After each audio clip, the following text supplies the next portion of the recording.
NCCC meeting. My name is Jochen Zeil. I'm the current chair of NCCC. And we'll have two presentations first up.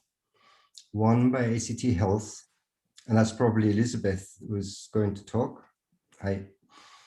About Canberra Hospital, and the second one by Kip Tanner about the plans for Thoroughbred Park. That's the race course in North Canberra. So can I start off and ask Elizabeth to give us ACT Health's presentation? And I suggest if you keep to 15 minutes, then I'll keep all the questions away from you and we'll have 15 minutes to then ask questions, if that's okay with you. That sounds great. Thank you very much. I've got my colleague Harley here from Communications Link, and he's going to share the presentation for me. If we can get that to work. I just can't work out how to do it from my iPad. You'd think after a year of working at home, I would have worked out all these things by now, but not yet. I'll just, I'll share the screen and so you've got given me permission there. So I'll share that screen and you should be able to see, should say a blue screen that's come up. Yes, we can see that. That's it. All right. Liz, just let me know and I'll flick through accordingly. Thank you very much. So my name is Liz Loper. I'm the Executive Group Manager of Strategic Infrastructure at ACT Health Directorate. And we're doing the Canberra Hospital Master Plan project at the moment, which is exciting. It's a good project. If you'll flick to the first slide, Harley, that'd be great. So ACT government, we're committed to delivering healthcare that puts patients and their families first.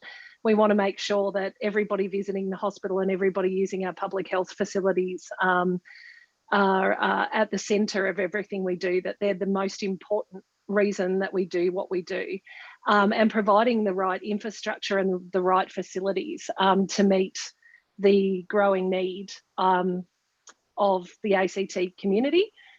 Is something that we're very focused on.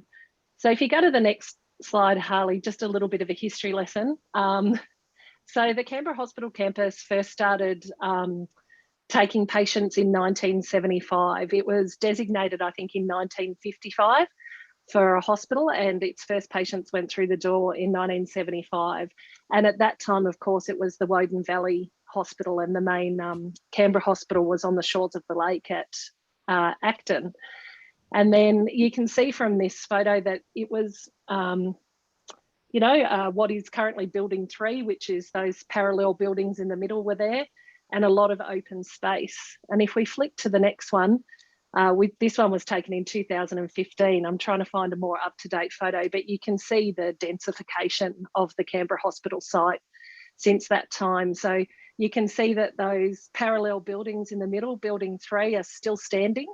They were the original buildings, but we've got lots of things around them now, including down to the left of the slide, the Women's and Children's Hospital, to right up the other end of the slide, which is the Adult Mental Health Unit.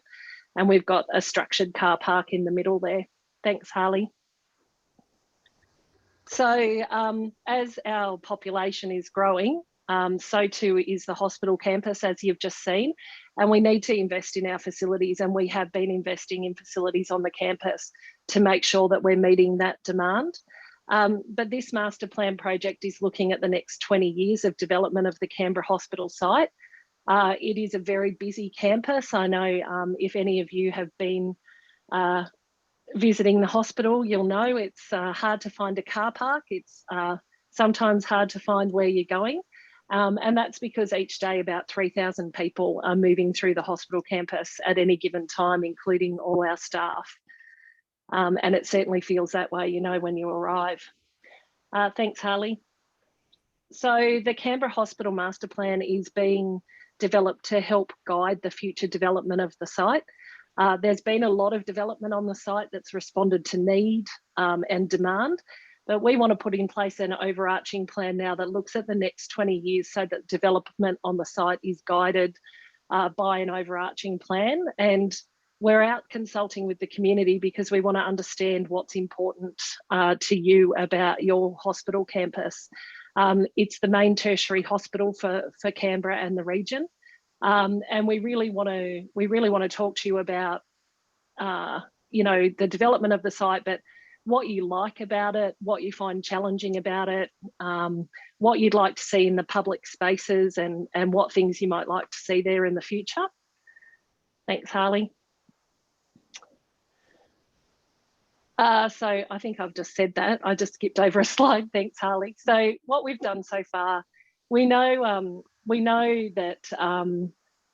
through our previous consultations, we've had a lot of feedback on the campus. We've been progressing work to understand what services and functions are needed on the campus in the future. So that's services like beds, how many beds we're going to need, what the demand might look like, but also services under the ground. Where are the electricals? Where are the where's the piping? Where are the main conduits? Those types of things, to just make sure that we know everything that's going on with the campus. And we've reviewed everything that that has been fed back through consultations. As we've built buildings, we've done consultations. So we've taken all those consultations and fed them in as well. So we're not starting from scratch. Thanks, Harley.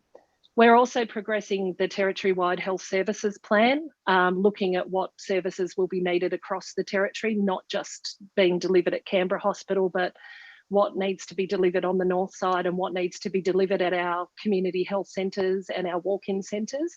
And we're also progressing the Canberra Hospital Clinical Services Plan, which does just focus on the future of the hospital. Thanks, Harley. So what we've heard so far, and some of these might sound familiar to you, and I'll start at the bottom first, vehicle parking. We know that parking at the hospital is difficult, and we know that the master plan is going to need to look at that and find some solutions for vehicle parking. We know that it's hard to find a park. We have heard about traffic management. We've been speaking to the school across the road at Garran Primary School, and also just looked at the traffic that moves up and down Hospital Road in the middle of the hospital. And we know that traffic management is a continuing challenge, particularly at school drop-off times and pick-up times and those sorts of things. We know that wayfinding is an issue. If you get your car parked, then sometimes finding where you need to go on the hospital campus can be difficult because it is quite built up. And probably not intuitive, I guess, as to finding the main entrance and where you need to go. We also know with buildings, the spaces between buildings and accessing buildings can be difficult, and the hospital topography is on a slope. So some buildings ground level is level 2 of other buildings, which can be confusing, and that comes back, I think, to wayfinding.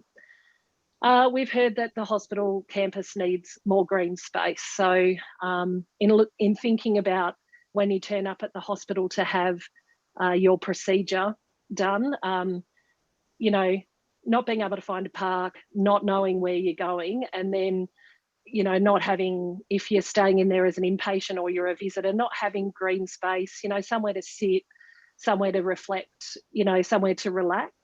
And indeed also for our workforce, there's not a lot of green space to just go and have your lunch or, have that time out that you might need after a difficult day working in the wards or, in the ICU or the emergency department. So we know we need to look at green space.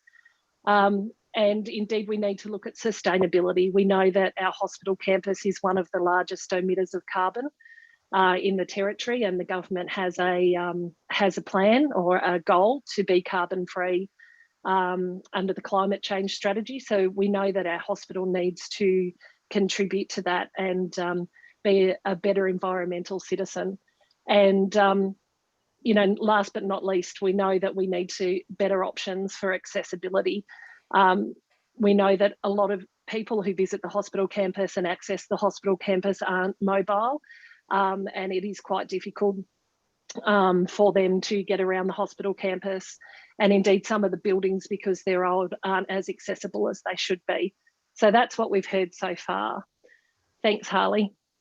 So what we're doing now, so we're out talking to you and visiting lots of peak groups, as many people in the community as we can get to talk to them about the master plan and about the Canberra Hospital campus, and to listen to our stakeholders, and also to listen to the clinicians and the workforce at Canberra Health Services that work on the campus, about their experience of the campus and what they'd like to see improved, and indeed also what they like about it and would hate to lose.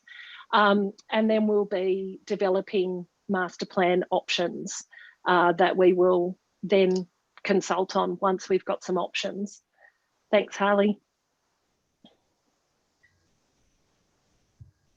So the master plan, we'll be looking at how, as I mentioned before, we can contribute to Canberra's overall environmental sustainability. So it's not just about carbon, it's also about what we can do from an environmental point of view on the whole campus. We're looking at how we can contribute to the health and wellbeing of patients and staff. How can the experience of the campus actually help good patient outcomes? How we can adapt to advances in healthcare technology into the future, and how we can ensure the campus continues to be connected to the community. So on this, I think quite often, you know, the hospital has a job to do and it can be quite inward looking.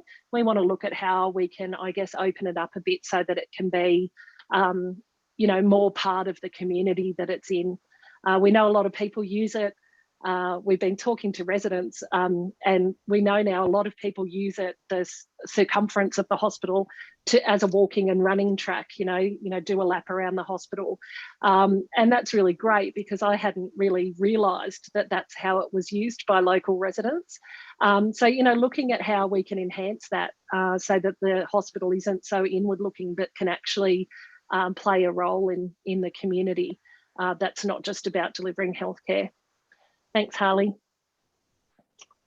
So we're interested in what you have to say about all these things on the screen. So getting around the campus, car parking and public transport, how you think we can improve access around the buildings, public safety, visitor, patient and staff amenities such as cafes and waiting areas. We've got a lot of comments so far on the quality of the coffee on the campus. And we want to also hear about other amenities and green space and how you think we can improve patient and visitor experience. And indeed, anything else you want to talk to us about, we're here to hear your views and thoughts. Thanks, Harley. Just a bit of a note, the Canberra Hospital expansion project is already underway. So this is a new building that's being built on the campus that will greatly increase the number of emergency department beds and spaces, along with intensive care unit spaces and operating theatres. So that building is underway on the Canberra Hospital campus. So the master plan is looking at how that building connects to the rest of the campus, and then future development from here on in. Thanks, Harley. So we can distribute this, but this is just quickly how you can provide your feedback. You can obviously provide it to me here tonight, but also we've got a Your Say page up on the ACT government Your Say page. We've got some pop-ups at local shopping centres, which I'll go through on the next slide. And this phase 1 of consultation is open until the 10th of March for you to input into. Thanks, Harley. So the pop-ups. So we have been popping up in shopping centres around Canberra. So the next ones are at Belconnen Markets, and we're also outside Dixon Shops on Friday afternoon. And then we're got Charnwood, Tuggeranong, Coolaman Court and Denman Village Shops. So that's where we'll be if you want to come and have a chat outside Woolies in Dixon on Friday night. Thanks, Harley. And this is just a timeline for the master plan. So we're in that January, February timeline now. just doing the first phase of consultation, and in March and April we'll be developing some master plan options, and then we will be presenting the options back out to the community for input and feedback, and then we'll be back to government mid-year with recommended options for a master plan, and then a final master plan presentation. So that's it from me. I think I stayed within my 15 minutes. Happy to take any comments or questions. Thank you. Thanks. Ali, can you stop sharing the screen? Then I can see who wants to contribute. Cheers. Thanks heaps. Any questions?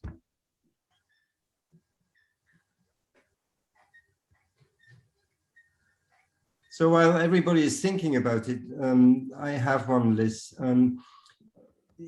Over that time frame, and with the threat of Canberra population explosion, isn't that space at Canberra Hospital slowly coming to its limits? And is there a case to be made to have a North Canberra hospital, or built on the one we have? Yes, so thank you for that question. Absolutely. So in the election, the ACT government did commit to constructing a Northside hospital, and we're doing the service planning now to inform what services would need to go in a Northside hospital. But you're right, I look at the Canberra Hospital campus a bit like a city. You know, it has its limits. You can't keep spreading endlessly. So one of the things we are also looking at in the master plan and through the service planning is what doesn't need to be on the hospital campus. And, you know, we're looking at new walk-in centres, and we're looking at our community health centres, what can be delivered out of there. Because I think, you know, with parking and traffic and all of those things, if you don't need to be bringing people onto a hospital campus for things that they could be getting done closer to home, that would be a good thing. So we're looking at that too. And yes, I will be back. You'll probably see me again this year, no doubt, starting to do consultations on Northside Hospital and starting to talk about that and gather feedback as well. So just on that note, how much of the traffic at Canberra Hospital is actually emergency traffic that is not really necessary to be catered for by hospitals? So how much of it, sorry, just to clarify, how much of it is people running into emergency because it's after hours, or it's on weekends, or it is because they don't get good advice, health advice from, for instance, their GPs or from a GP clinic in their environment? In my experience, there's a huge amount of traffic into emergency that probably is not necessary.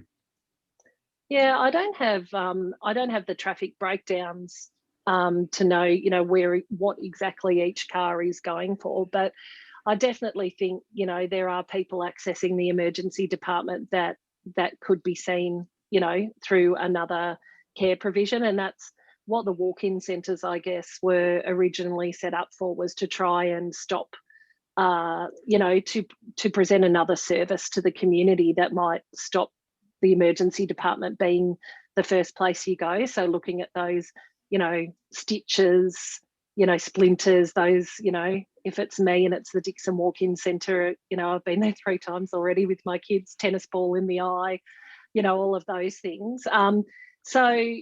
But I think most of the traffic around the hospital is really about coming in for outpatient procedures. It's workforce, you know, it's visitors, you know, it's a big hospital. So it's about, you know, looking at how we can help the flow of that traffic a bit, I guess. At the moment, there's one car park up one end of the hospital and everybody goes there, even if you're where you need on the hospital campus is right down the other end. So we're going to be looking at entrances and exits from the hospital and where we might provision more car parking. And it might be that, you know, we say, well, here's in, you know, we're going to build new outpatients and here's a dedicated entry with a dedicated car park. So if you go into the fracture clinic, you don't have to park all the way up one end and go through the whole hospital to. So they're all the things we're looking at, but it will continue to be a busy hospital campus. It is our tertiary hospital and it services the region. So it will always continue. It will always be our main hospital and it will always be busy. Can I ask a question? I'm curious, I mean, I would imagine like most people, you know, your contact with hospitals sort of starts, you know, unexpectedly. In my case, with a very small child. The question I had was really about fire management, because obviously as the campus becomes more and more congested and crowded, being able to actually get fire trucks in there if there were an incident, and I'm sure that there are incidents, would be super complicated and would get harder as the density on site increases. So I'm curious, where is the nearest sort of firefighting operation?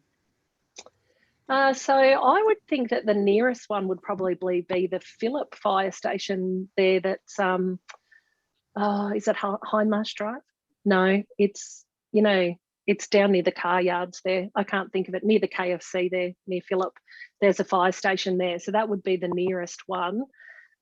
We are doing consultation with the emergency services agency as well around ambulance, but also around fire and access and egress. And indeed, every time, you know, there's a development on the hospital campus, that of course all gets looked at through development applications, etc. But you're right, the more dense something gets, the more we just need to be cognizant of entrances, you know, and how and where you get to places on the campus to make sure we're not compromising any of those sorts of things. Marianne. Thank you. I'm interested in two particular things.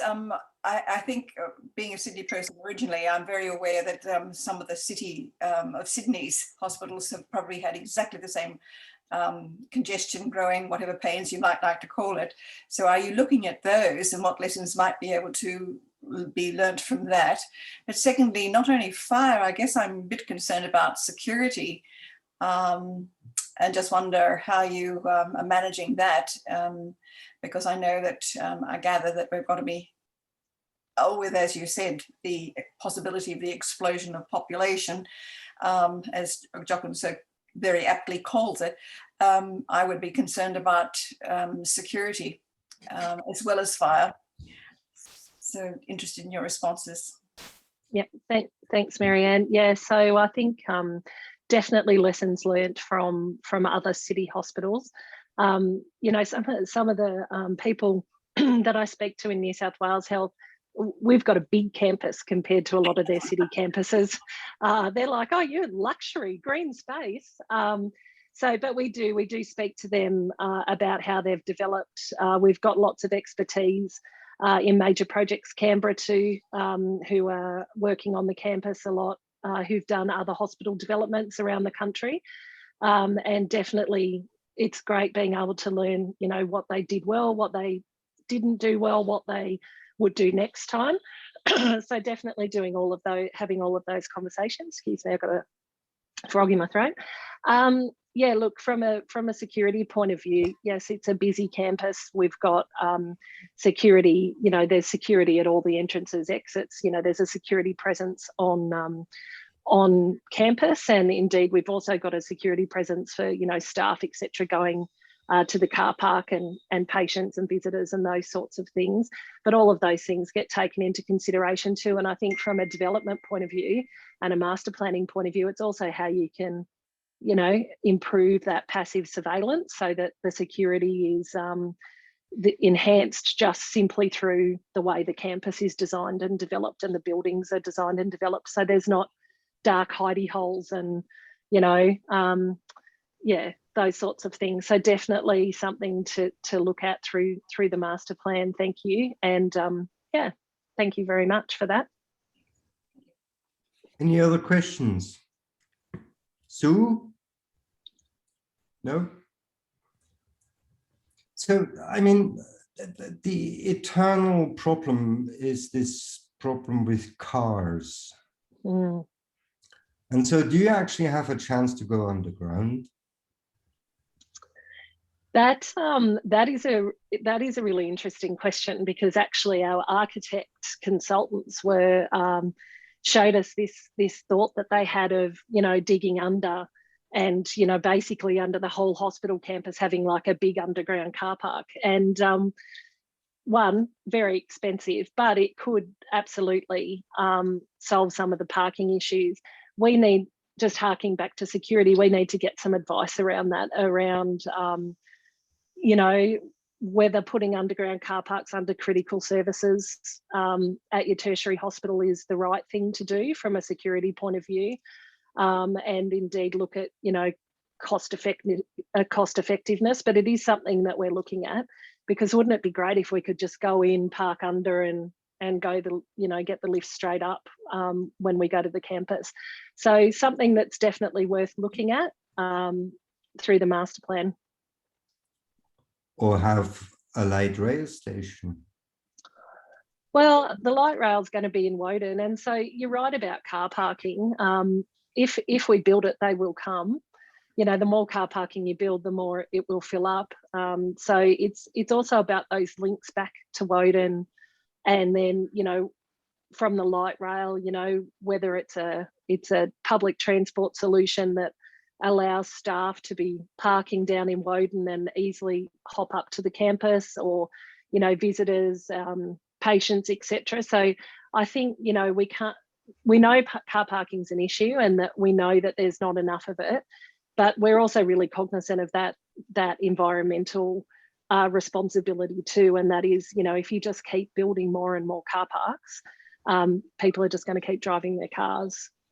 So it's a bit of there's a sweet spot somewhere there, I think we need to find. Any other questions to Liz? Well, thanks then for the moment, and thanks for keeping such a good time schedule.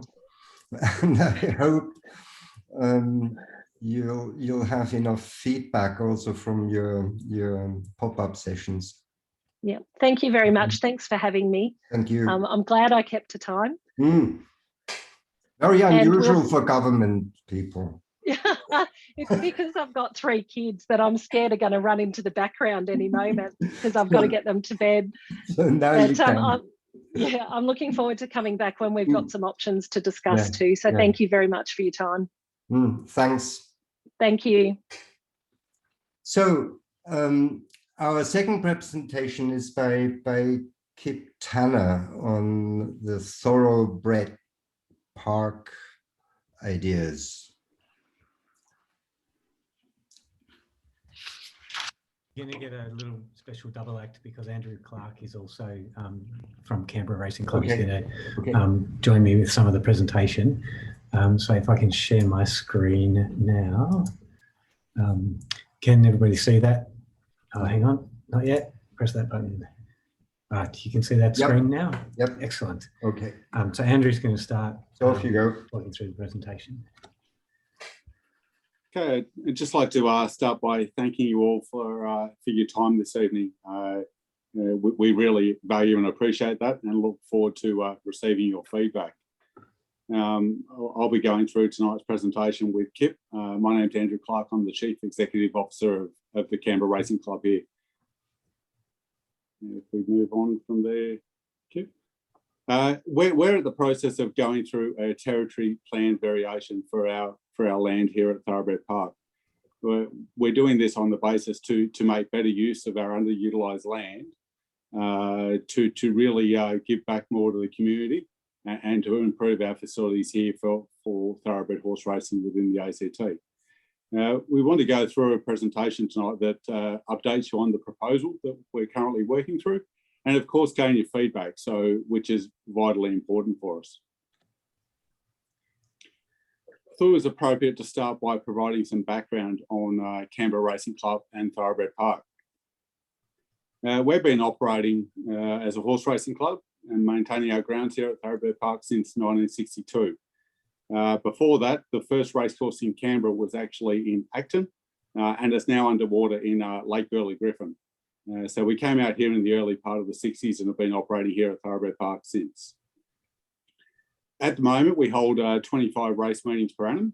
We've got our feature race carnival coming up over the next fortnight, with featuring the Black Opal Stakes and the Canberra Cup.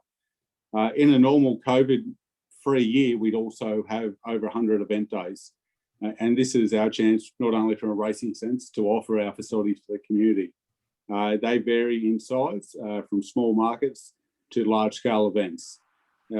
Across the course of both of those non-race day functions and also our racing events, we have over 100,000 people actually visit the site here at Thoroughbred Park in a normal year that hasn't been impacted by COVID-19. In doing so, our employment is quite significant within the territory. The ACT racing industry actually employs over 400 local Canberrans who rely on the club and the industry for their employment. That's through a variety of different mechanisms, such as tourism, our event management process, and also the racing industry more generally. And those function spaces I spoke about will look after small events from up to, I think we had about 17 people at a conference here today, exceeding up to in excess of 10,000 people at our major events. So our function facilities here are really scalable and are there for use by the community. Why are we developing the precinct? There's four main objectives that we have in mind as a club as to why we want to develop Thoroughbred Park. First of all, it's to substantially contribute our financial sustainability into the future, to ensure that we are able to diversify and increase our revenue generation, so the club and also thoroughbred racing in the ACT is secured into the future. Of course, as I mentioned, we were last year we first moved here in 1962. Our last major refurbishment of facilities actually was undertaken in around 1988, when the Queen actually came here to open the grandstand that's named in her honour. So there's no doubt that we need to enhance our race day experience for visitors and rejuvenate our facilities, our grandstands. That's not only for race day visitors, but it's also for the community through those events that we offer on our non-race day events here at Thoroughbred Park as well. Similarly, we want to make use of our underutilised land to actually create a precinct that is vibrant and actually complements and capitalises on our location, the activities that we undertake. You mentioned light rail there before. The site here at Thoroughbred Park is so close to 2 light rail stops, and so we want to really complement what is going on around us and capitalise and give back to the community. And finally, and this is extreme importance to us, everything that we do is about our horses and our people. So we want to vitally improve the horse welfare, the security, and our training outcomes for our trainers here at Thoroughbred Park. We have in excess of 270 horses in training here at Thoroughbred Park. They're in stables that are typically built in the 1960s, early 1960s, some subsequent to that, but they too, the equine science in a modern world is far superior. And this is our opportunity to improve the horse welfare outcomes for those horses in training here at Thoroughbred Park. Our vision for Thoroughbred Park and the redevelopment is that we're developing to provide a financially sustainable thoroughbred racing industry in the ACT on a site that is recognised as a modern racing and entertainment precinct with the capacity to provide for the expansion and growth of thoroughbred racing in the ACT. You could see a lot of those dot points from the previous slide that I just went through that flow on into that vision. It is really about our future and how we want to drive ourselves both for our club and also the community more broadly here in Canberra. What we're doing here at Thoroughbred Park and what we're proposing to do, though, isn't unique. It's been done by a lot of racehorses throughout Australia. When we see maps coming up of the actual proposal, you'll see similar to Eagle Farm, we're looking to move the stables into the infield. That improves the security, but also frees up a significant section of the land here at Thoroughbred Park. That's been done, as you can see on the screen, successfully in Eagle Farm in Brisbane, with associated residential development as well. Those projects were undertaken probably in the last 10 to 5 years, and they've been operating successfully since that time. The centres of racecourses are vastly underutilised areas of lands generally throughout Australia. Similarly, Moonee Valley in Melbourne, they're doing a complete redevelopment of their entire course, refashioning their track and improving their facilities more generally. As you can see, that their grandstand improvements are there as well. We're looking to maintain our site here at Thoroughbred Park. As you can see through that map there, that's the two sections that we're looking to change the current status of the land. At the area which is the junction of Randwick and Flemington roads at the north end of our site, which is directly opposite the light rail stop. That's where we're looking to go to a CZ5 mixed use commercial for non-retail, commercial and short stay accommodation. We want to capitalise both on what we're doing here, but also what Epic are doing. The residential and aged care that we're looking at is around where the stables are currently and come up towards the Sutherland Creek at the southern end of our land. That area at the moment is used for training operations in the stables, and by restructuring the course and fitting our jigsaw back in, we're able to take advantage of that underutilised land and make a much better use of the facility that we have here than what was originally envisaged in 1962. Similarly, as you can see from that map, it is definitely our intention to stay here as part of the community for many years to come at our current location. So the next slide actually shows, this is an indicative slide, but it does show what we're looking at the moment. As you can see, areas 1B is those stables I've talked about. At the moment, they're in area 3, and they're slated to move to the infield. Also, 1A is our current grandstand facilities. So that gives you a guise of how we feel we can better utilise the land by limiting it to 1A, 1B, and obviously the racetrack, to make better use of 2, 3, 4 and 5 for the community and also into our future. 1B and 1A is really driven out of what we do with the remainder of the site. Section 2 there opposite the light rail is that first area to identify, and that's the mixed use precinct that we're looking at. It's a really exciting opportunity for our club, but it's also an exciting opportunity for the community through the improved facilities that we will have to offer, not only those interested in horse racing here in the ACT, but to increase tourism for visitors to the ACT, and also for the community to actually come out here for functions and have much better facilities than what they do now. I might hand over to Kip from Planet, who will take you through the process now as well. Hi. Yeah, so my part of the presentation is to talk about the process that the club's going through, where we're at in the process, and the sort of timeline and expectations going forwards. So the club began this process looking at redevelopment by engaging some consultants to undertake the functional design brief and a business case. So that's what's led to the diagram that you just saw, and that's the club doing its homework to be confident to try and take this piece of work forwards. So that's been done, and now we need to go and take it into the planning phases and advocate for this change to the territory plan.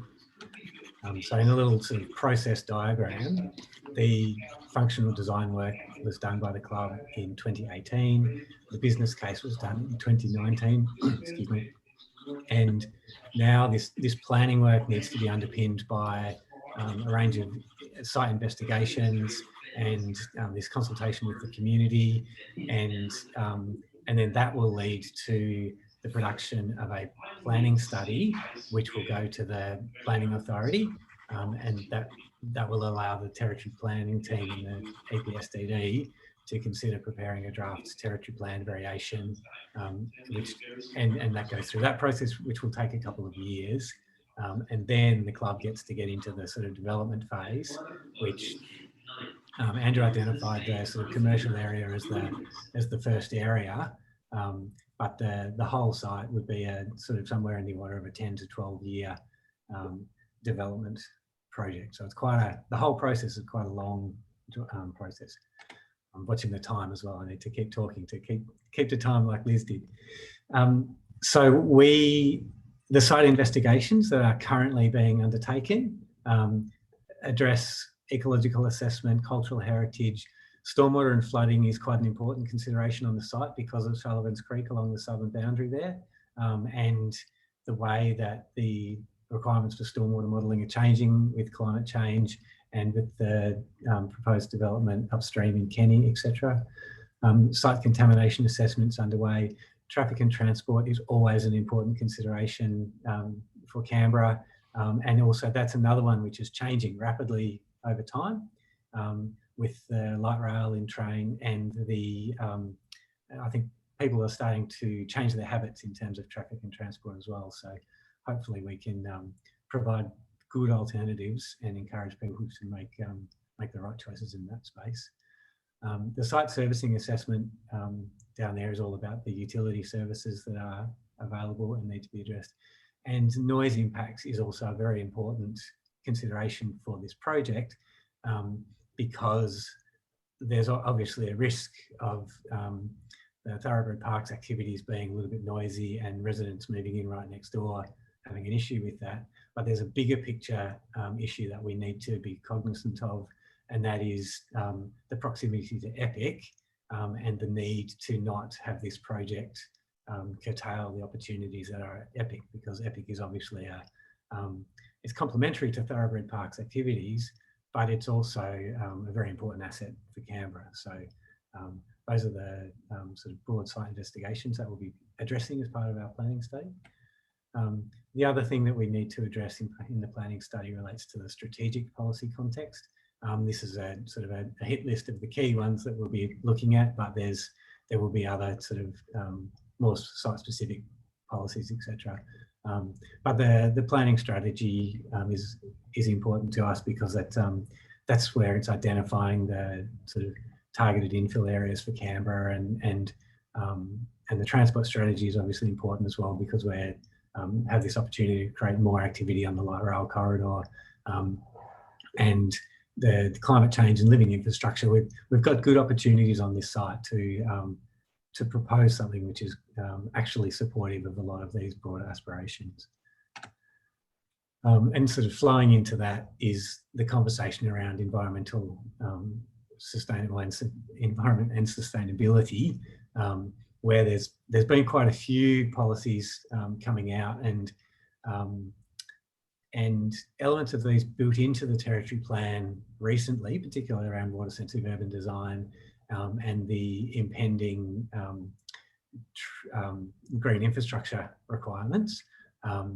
But then there's other expectations, I think, which are on the horizon for the territory plan as part of the planning review around broader climate change and climate-wise development and sustainability that are going to be critical for the timeframe that we're looking at for this development. So we need to anticipate what some of the policies are going to be in 10 years' time, because that's when Andrew's building his last buildings, that's what the territory plan is going to look like. And so we need to be anticipating that and potentially writing some of that into our planning study so that we get off onto the right foot.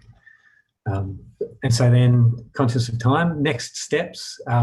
Obviously, we've been talking to community councils where there's a in-person drop-in session organised for Thoroughbred Park for next Wednesday. And obviously, there's a whole lot of these site investigations that are being done by other consultants. And so then, once we have gathered the thoughts of the community and the input from the specialist studies, our intention is to come back to the community in the sort of second quarter of this year with some more information and advice about what we've heard and how we're hoping to take it forwards, and hopefully prepare the planning study to give to the territory planning team later this year. So I think I'm pretty well on time, and I'll stop sharing my screen and open it up for questions. Thanks, Kip.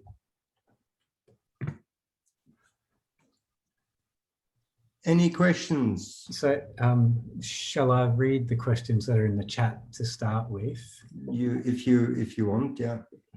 So the first question relates to Thoroughbred Park and problem gambling, which is, I guess that's not really a question to be answered in the planning side of things.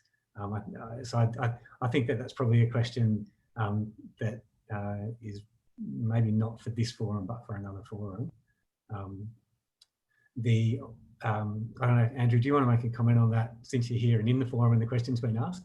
Yeah, definitely. I'm comfortable answering that. So our club hosts a function of thoroughbred horse racing. We don't actually host any gambling at all. It's the gambling companies themselves, the Tabcorps and the sports bets of this world that actually undertake the gambling component. They've got trained professionals and very strict regulations that govern responsible gambling. So that is strictly monitored by those companies, not by my club. My club itself does not perform any gambling functions whatsoever.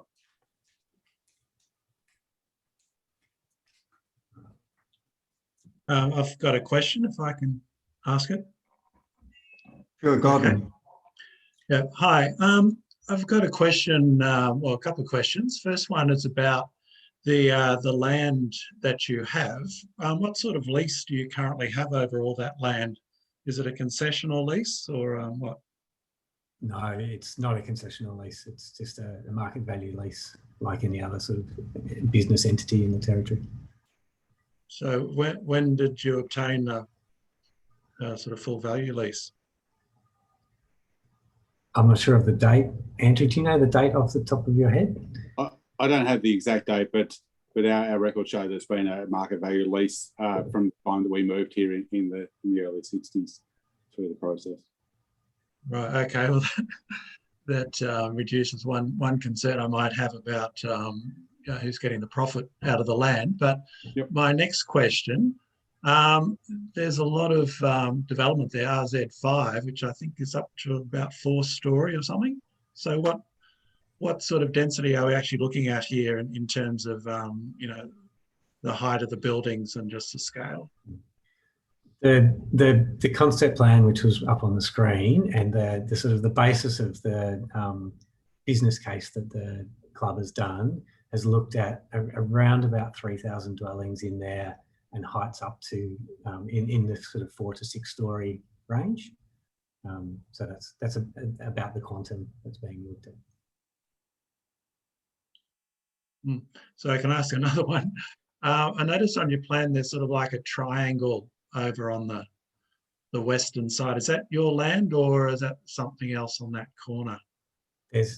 There's land between the club and the Barton Highway, which is the Pony Club and the vet land down there. And so the club doesn't own the land all the way to the west down to the Barton Highway. Right, but that bit further north or that sort of big triangular area you show on your precinct plan. You sure did there. That's if that's the area that I think you're referring to, that's the Flemington Ponds. It's a wetlands area. Yeah. Just near where at the mixed use commercial there. Is that the area you're referring to? On the other side, the western side. Yeah, that's where the Pony Club is. Oh, right, okay. Ariane. Thank you. Thanks, Jorgen. I'm just interested in light impacts as well, because you mentioned noise. I think in situations like this, I presume you will most likely do some night racing, maybe not, but sometimes the illumination, especially when you're doing work on the track, etc. Are you thinking about how the light will bleed as it usually does and possibly keep people awake? You mentioned the Pony Club just then, and that was one of my other questions. I know the horse tribes are rather discreet, but I was just wondering what other facilities for other style of horse events like dressage and things like that, is that something that is completely persona or horse non grata, or are you thinking of looking at horses and horse trials, etc., in the broader sense for facilities? We've had a brief conversation with the ACT Equestrian Association to make sure that they're aware of this, and I was particularly talking to them about where the horse trails are around Canberra and access and those sorts of facilities. But they do tend to operate as a very separate group. They don't do racing, and so they I think their primary facilities will continue out at Kye Road. I'm just aware that, of course, the horse paddocks are now being dedicated to rather fussy diplomats. So I was just going to lose that facility. So I'm just wondering if there's any, when you're thinking about a master plan, that there could be possibly opportunities for, especially if you're considering to build a undercover training facility, which in Canberra's extraordinarily fickle weather, you may be, but the other horses could possibly use it. Anyway, just an idea.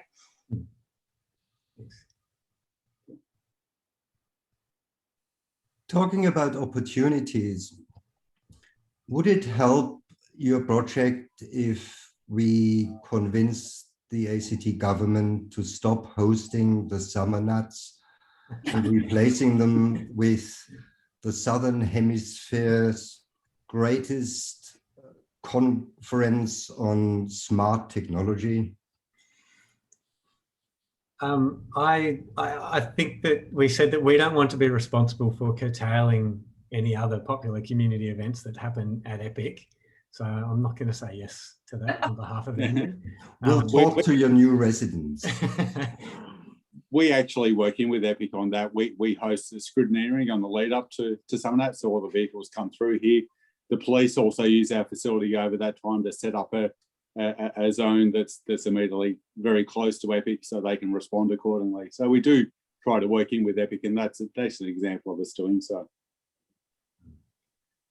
With your conference, I'm still open to that. If you want to have the conference here, I'm more than happy to host such a conference though. No, I want them to replace the summer. Right. Okay. Bruce. Thanks. Thanks for your presentation. Andrew, you mentioned a number of times about financial viability as being the key objective of the whole project. I suppose I'm wondering about that, and I'm wondering, is that, in saying that, are you in effect saying that you're not financially viable now, or you can envisage a time in the future when the Thoroughbred Park won't be financially viable? And is there, I mean, I understand that the racing industry in Australia is going through a bit of a hard time in terms of competition with other sports and a secular decline in some respects. Is the ACT industry sharing in that? So no, we're definitely a profitable organisation at the moment. What we're looking at is to diversify our revenue so we can grow the pie and also drive our sport. So it's not that we're in decline. In fact, it's much the opposite. So we've got as many horses in training here as we can cope with at the moment. Our stables are full. The usable stables. Similarly, in the race industry more broadly as well, the sport itself is growing as well in interest and popularity. Just most of the interest now is off course rather than on course, as it would have been many years ago. Shall we answer Jane's question in the chat? Well, yeah. A gap in the conversation between Randwick Road being it's small and only lightly trafficked at the moment, which is true, and it is also right next to the grasslands adjoining it. So there's potential that this project will put more traffic on there, and but what we don't know yet is the traffic study and traffic analysis is underway, so we don't know what the answer is in that space at the moment, but that will be the sort of thing that will definitely be in our planning study. But there will also be sections in our planning study where our expectation will be, and we'll be pushing this quite hard, that the private car use by the residents in a place like this would be lower than the typical Canberran, and so we'll be trying to minimise that traffic input as well. I've got another question. No, hang on, Gordon. Simon has raised hand. Just a moment. Thanks, Jochen. Just wondering, have you had any discussions with the people at Canberra just across Sullivan's Creek, because they're looking at a similar process? Yes, the answer to that is yes. We're very aware of the Canberra Winery's proposal, and the racing club has met with them several times, even before they talked to the ACT government about this. There's been some ongoing conversations around how that works, and the ACT government has actually written into our planning study scoping document that we have to talk to them, and in particular we have to talk to them about trying to see if there's a way that we can logically get access through their site, even if it's just so people can walk through, because there would be a desire line there anyway. But so that conversation is ongoing, and there's nothing fixed in that yet, but definitely talking to Canberra.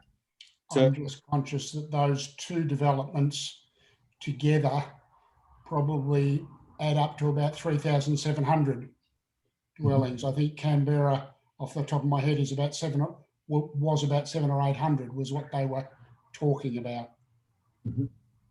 So we're well aware that we need to stage our development as well. We're looking to invest in our facilities and the community facilities, but we're not looking to move 3,200 dwellings onto the market in one go. We need to stage this process so the stables are built and we drip feed it through. So it really is a 12 to 15 year project. And where I talk, it's a project that's also for the community, because we're looking at what is around us, such as Canberra. We've got a meeting with them even tomorrow. And some of those dams have been placed on the track. Water usage is vitally important for horses and our grass training tracks. So those water storage are placed appropriately to give Canberra and their development an appropriate vista to look out onto as well. So we are looking at working with Epic, Canberra, and all the developments that are going on around us. Gordon. Yeah, actually, I was going to ask a very similar question, because I've been to a couple of consultations about the Canberra winery site. One issue that came up there was definitely the impact on Sullivan's Creek, because that basically divides your block from theirs. And one of the things that came up was whether a reserve could be put in along Sullivan's Creek so that it's protected, and also if it could be naturalised in terms of ponds and things like that. And also, as you have with Sullivan's Creek further down, there's a bike path along Sullivan's Creek, and whether that could be extended up actually through Yawani Golf Club and then along the Sullivan's Creek right up to Epic as a very nice sort of off-road path. And that would require, cooperation between you and Canberra and the government of actually facilitating that. So just trying to respond to all of those points, but in terms of the Sullivan's Creek, it currently shares the same land use zoning as Thoroughbred Park, which is a broadacre land use zoning. And so quietly in our planning study, we would be suggesting that as part of the draft plan variation that Sullivan's Creek should be being rezoned to urban open space, because that would be the more appropriate zone in this sort of now urbanised area. It would be ridiculous to have a little sliver of broadacre zone where the creek is. The capacity to naturalise the creek in this area, we've had initial conversations with people in ACT government, and there's hydraulic modelling being undertaken as we speak. And so this is going to answer one of the other questions in the chat as well, that we'll be looking at the hydraulic modelling of and the flows in the creek through that area, because a lot of the government's historic modelling was based on an earlier version of Australian rainfall and runoff as well. So that's been updated to take into consideration climate change. So we're very aware of the risks associated with development next to a creek like this in this location. But I think the probability of significant naturalisation is very low, because naturalisation tends to grow the footprint substantially and not be able to carry the sorts of flows that the creek is carrying now. And the last one, I think, was about the bike path. And yes, that's definitely on the radar. It's in the City Gateway Strategy report. It's identified as an opportunity. And so we'll be definitely looking at that as part of our active travel sort of chapters in the planning study. Marianne. I guess I'm a little bit worried about that waste management idea and doing all your hydrological studies of Sullivan's Creek. I grew up with horses, not race horses, sadly, but I understand that, you know, there's a hell of a lot of water and a lot of polluted water by the time you wash them, groom them, etc. And then, of course, there's chemicals involved. I won't mention the word drugs, but I'm just thinking that if you're trying to do that, surely you need something more sophisticated to think about in terms of something like reverse osmosis, membrane technology, or something like that to clean the water, rather than try and just put ponds in and swales and things like that. I would tend to think this is going to be quite a heavy load off the racecourse itself towards Sullivan's Creek, let alone what might be a matter of issues of what you put on the grassland, and not the grassland, but the grasses and the various other vegetation you might be wanting to establish. And then you've got all the other people coming in and in the residential area. But certainly in terms of what comes off the racecourse area itself, if it's going to be expanded with bigger and better stables, etc., that's quite a pollution load, I would have thought. Andrew, do you want to answer that? I'm just, there's management regime in place now for the facilities. But I'm not that familiar with it, but obviously we need to be a new system in place for the new facilities. Yeah, for sure. And that'll be part of the improvements we can offer through our stabling environment. Through this ilk is actually designing them to modern standards and to modern science practices. So we can build a lot of that stuff into our new facilities in the centre of the course. At the moment, there's 270 horses in training across several stables that are added onto as the years go on. But actually designing them and fitting them in appropriately and having the appropriate designs will only improve our environmental footprint. So we'll look at all possibilities to improve our environmental impact into the future. Well, thank you, folks. We are running a bit late, so I suggest that we break the discussion now, but I do understand that you will be back with a full development application and so on. So we will have more opportunities for input, I hope. Yes. So the next time you see us will be after we've got our specialist studies and have produced a planning study. And then the next sort of major thing you'll see will be a draft plan variation from EPSDD. And then you'll see a final plan variation recommended to the Minister, possibly a review by the Standing Committee. And then once all of that's done, then we'll be able to come back with development applications. Okay, and it may be really important for you to also consider a broader community consultation. I mean, we are giving you access to a number of resident associations, but you may need to be more careful with the immediate neighbours and need to inform them. Yes, there's a postcard drop going out. Okay, I believe next week. Yep. And so yeah, we're doing more than just talking here. So thank you everybody for your conversation. Thanks, Kip, and thanks, Andrew. Thank you. Appreciate your time. Okay. Now we have a meeting to go through, and I assume that you have the